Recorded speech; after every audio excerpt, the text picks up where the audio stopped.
Welcome to Unit 7. We're going to start off Unit 7 talking about intervals. An interval is simply the distance between two notes.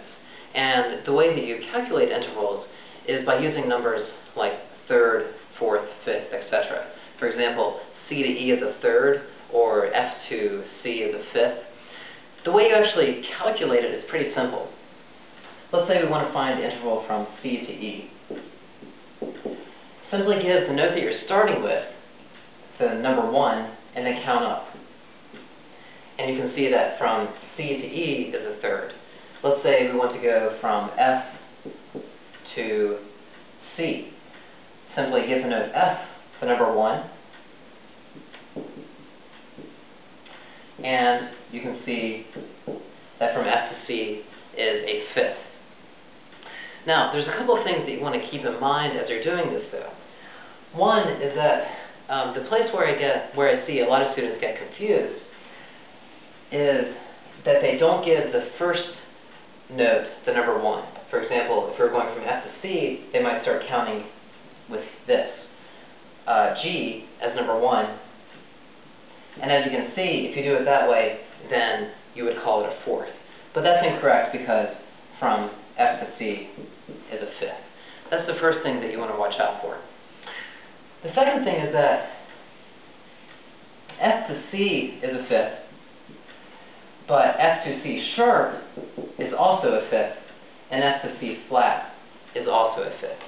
It has to do with the actual letter itself, which is why if you have, for example, C to E is a third. Using the logic that we just talked about, C to E flat is also a third.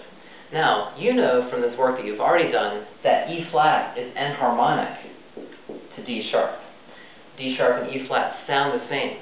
But from C to D is a second because it has the letter D in it.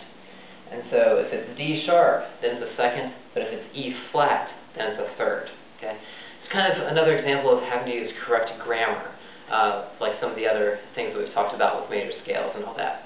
It just has to do with the way that it looks. It does sound the same. I want to emphasize that, but the way that it looks, the way that it reads, and the way that you call it as far as intervals is different. The other thing is that if you want to know what F to this F is, the exact same note, instead of calling it a first, then you call it a unison.